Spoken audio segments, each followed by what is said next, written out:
The fire started at dusk, when the sky was caught between gold and violet, like it couldn't decide whether to hold on to the day or surrender to the night. I remember how still the air felt, how even the trees seemed to pause.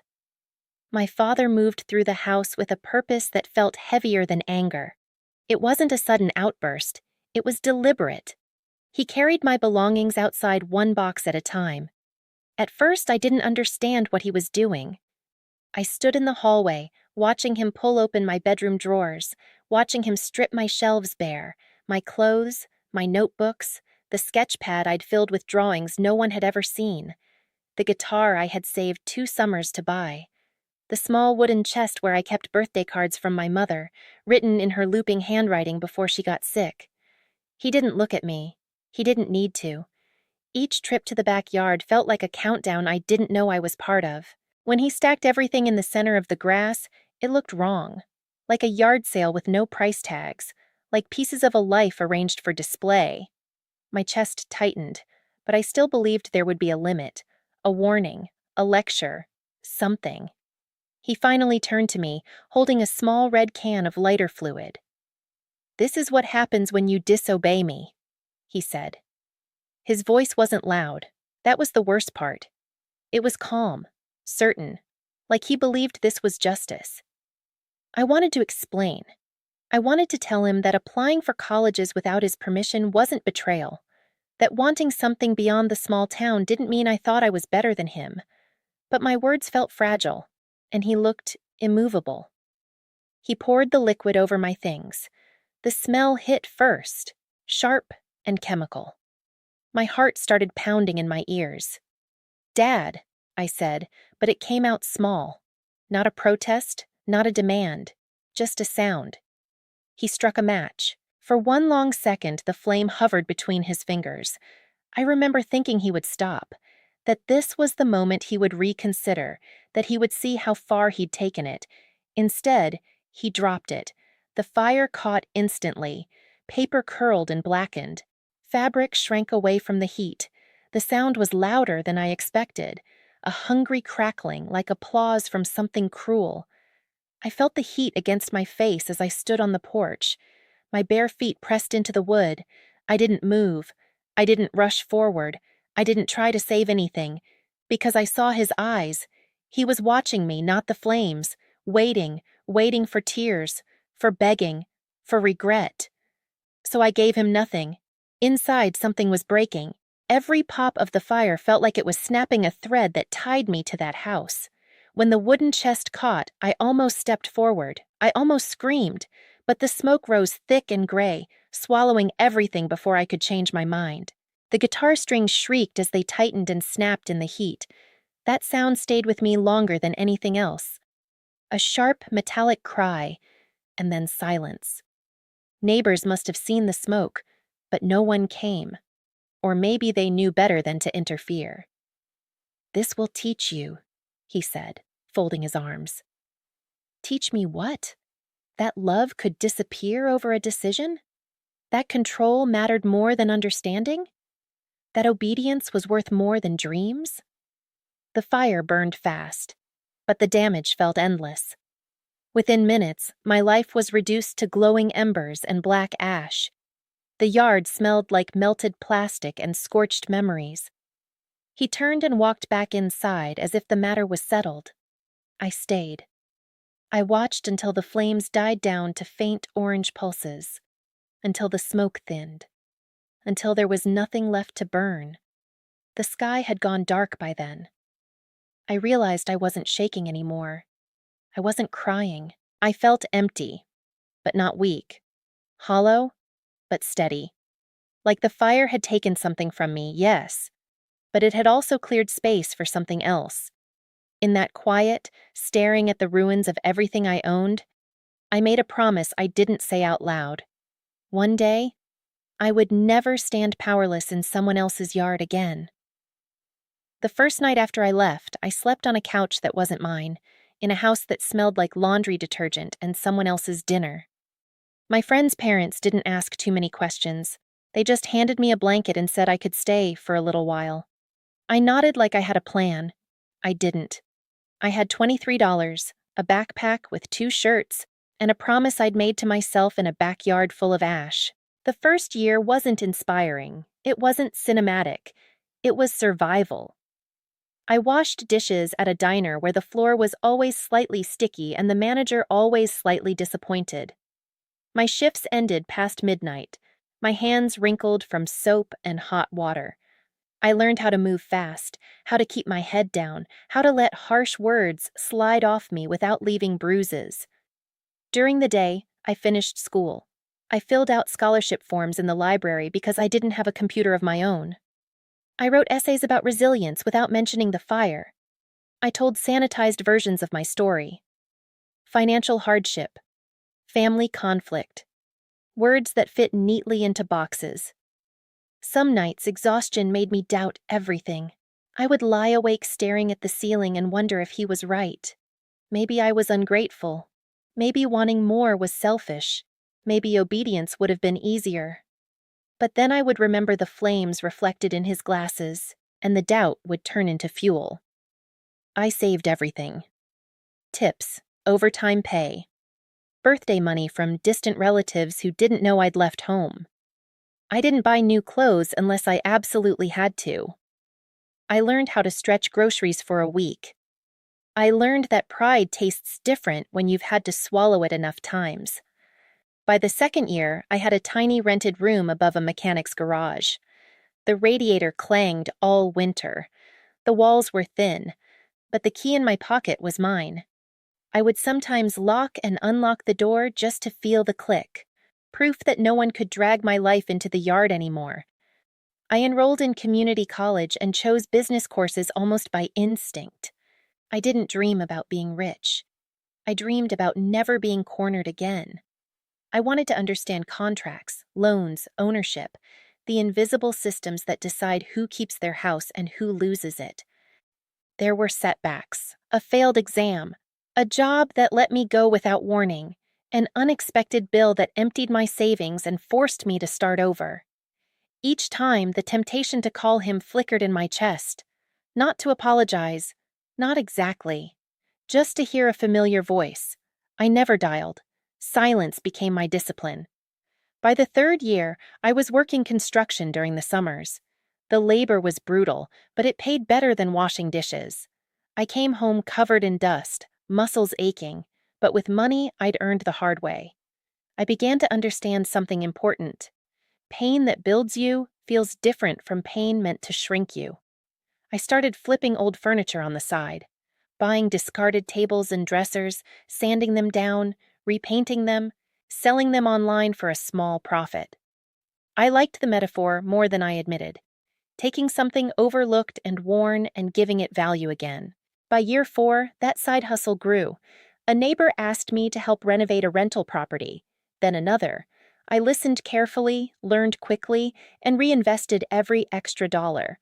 While others my age spent weekends out drinking, I spent mine studying market listings and watching tutorial videos about property investment. It wasn't glamorous, it wasn't fast, but it was steady. By year 5, I had decent credit, modest savings, and a partnership with 2 people who saw potential in me. They didn't know my history. They just knew I worked harder than anyone else in the room. And somewhere along the way, I realized something surprising. I wasn't working to prove him wrong anymore. I was working to prove myself right. The anger that once burned hot had cooled into something sharper, determination without noise. I didn't fantasize about revenge. I didn't imagine dramatic confrontations. I imagined security, stability, choice. 6 years passed quietly. 6 years of early mornings and late nights, of building instead of breaking, of choosing silence over shouting. By the time the foreclosure listing appeared on my screen one afternoon, I wasn't the barefoot 17-year-old watching smoke rise into the sky. I was someone who understood exactly what ownership meant, and for the first time, I realized the promise I made in that backyard might actually be within reach. The auction listing appeared on a Tuesday afternoon, buried in a feed I usually scrolled past without noticing. I paused. My heart didn't race. and my hands didn't shake. They just lingered over the mouse. The words seemed impossible and familiar all at once. 123 Maple Street. Foreclosure. Auction in 2 weeks. It was my childhood home. The same house whose backyard had once consumed my life in smoke. The same house whose walls had witnessed my father's cold certainty. I stared at the screen for a long time, taking in the details. 3 bedrooms, peeling paint, a fixer-upper warning. The description was clinical. The listing didn't know what it meant to me. No one did. I didn't react immediately. I sat back in my chair and closed my eyes. Memories arrived unbidden. The smell of burned wood, the crack of the guitar strings snapping, the gray smoke rising against a bruised sunset. I could almost feel it curling into my lungs again. I shook my head. It was a memory. It was a lesson. It was mine to decide how to wield. The auction felt surreal. I set my finances in order, checking and double-checking my savings, loans, and credit. I didn't need to overspend. I needed to be precise, calm, certain. For the first time in years, I felt the thrill of possibility without the sting of desperation. When the day arrived, I wore practical boots, the ones I had used during summers on construction sites. They were a small reminder of how far I had come. I walked into the room where the auction would be held, my heart quiet. Other bidders shuffled papers and whispered, unaware of the gravity this building carried for me. For them, it was property. For me, it was reclamation. The auctioneer began. The starting bid was low, lower than I had expected. A part of me almost laughed at the irony. The house that had felt untouchable, sacred in my father's eyes, now offered for pennies to strangers. The bidding began. I stayed silent at first, observing. Each paddle raised reminded me of the years I had spent scraping, learning, and building. Every increment felt like a challenge I was ready to meet. Another bidder joined in as the price climbed. He was aggressive, confident, unaware that the stakes weren't financial for me. I lifted my paddle without hesitation. I had a limit in mind, and I wouldn't be pushed past it. The tension in the room thickened. The other bidder hesitated, then raised again. I stayed calm, waited, and matched. Finally, the moment came when no one else responded. The auctioneer's gavel hovered over the table, the room holding its breath. My paddle was still raised. And then, bang. "Sold," the auctioneer declared. The word landed like a quiet exhale in my chest. I had done it. I owned it. Not just the house, but the narrative that had once trapped me. For the first time, I could stand on that porch, on that lawn, not as a powerless child, but as someone who had deliberately chosen this moment. I walked outside into the cold afternoon, letting the wind brush across my face. I didn't feel triumphant. I didn't feel vindictive. I felt right. I felt a slow, deliberate satisfaction that had nothing to do with my father. This was about me. Ownership. Redemption. Taking what had been forcibly stripped away and reclaiming it with my own hands. I took a photograph while standing in front of the house, my posture relaxed but unwavering. Not angry, not smiling, just steady. The photo felt symbolic. Not of revenge, but of resilience. Of silence turned into action. Of patience cultivated into strength. I packed it carefully in an envelope, addressed it to him, but I didn't send it immediately. First, I wanted to walk through the rooms. I wanted to feel the floorboards beneath my hands, the walls under my fingertips, and imagine the possibilities for this space once filled with smoke and fear. It was mine now, a blank slate that I could transform into something far stronger than anger, far more enduring than hatred. And yet, in the quiet of the empty house, I felt something unexpected. Not triumph, not joy. A gentle, steady pulse of power that came not from destruction, but from creation, from reclaiming what was lost and shaping it with care. The fire that once consumed me no longer had a place here. It had become a memory, a teacher, and a quiet reminder that I could build life from ashes without ever touching matches again. I didn't call him right away. Ownership took time: paperwork, keys, inspections, small, deliberate steps that made the victory feel real. I wanted every detail to be solid before I reached for the phone. When I finally dialed, my fingers hovered over the keypad longer than necessary. I didn't want to sound dramatic. I didn't want to yell. I didn't want to be anything but calm. He answered on the third ring. "What?" His voice was sharp, brittle, the kind of tone you use when you're surprised and irritated at the same time. Not a hello, not a question. Just what? "Check your mailbox," I said, keeping my voice steady. There was a pause, then another. "Who is this?" "You'll see," I said, and I hung up. I leaned back in my chair, feeling the tension drain out of my body. The phone didn't vibrate again for several minutes. When it did, I almost didn't answer. But curiosity, that familiar human itch, made me pick up. "What is this?" His voice was tighter this time, quieter, tinged with something I didn't immediately recognize. Panic? Confusion? Both. "You got the photo?" I asked. Another silence. "How did you—" "I bought it," I said simply.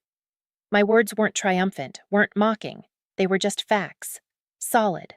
Quiet. True. I could hear him breathing on the other end, a shallow, uneven sound. "That's my house," he said finally. His words carried disbelief, the kind of weight that comes when someone realizes the rules they thought they controlled no longer apply. "It was," I replied. His voice cracked in a way that made me freeze. For years, I had imagined this conversation in every possible form: yelling, tears, pleading, shouts. And yet this was nothing like I expected. The power wasn't mine to wield through anger. It was mine because I had waited, built, and moved when he had not. "I'll give you time to pack," I continued, still calm, still deliberate. 30 days, no rush. "You're doing this to punish me," he said, almost whispering now. I thought about that. Was I punishing him? No. I was doing nothing of the sort. I was exercising a choice I had earned, the kind of choice that could never have existed when I was 17, barefoot, watching my life curl into ash. "I'm doing this because I can," I said. He inhaled sharply. "You left. You lit the match." I didn't respond. There was nothing to add. The line went silent for a long time. Then, finally, he spoke again, his voice smaller than I had ever heard it. "I kept some things." I imagined him rifling through drawers, the faint weight of nostalgia pulling at his hands. "I'm sure you did," I said softly. When the 30 days passed, he was gone. He left the house in a way that was cleaner than I expected. On the kitchen counter, he had placed a small box.